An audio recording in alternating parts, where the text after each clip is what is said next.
ഗുരുവായൂരേകാദശി തൊഴുവാൻ പോകുമ്പോൾ വഴികാട്ടുക നാരായണ രൂപം.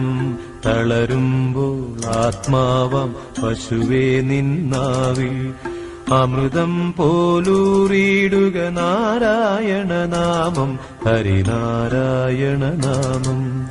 ഗുരുവായൂരേകാദശി തൊഴുവാൻ പോകുമ്പോൾ വഴികാട്ടുക നാരായണ രൂപം. തളരുമ്പോൾ ആത്മാവാം പശുവേ നിന്നാവിൽ അമൃതം പോലൂറിയിടുക നാരായണ നാമം, ഹരിനാരായണ നാമം.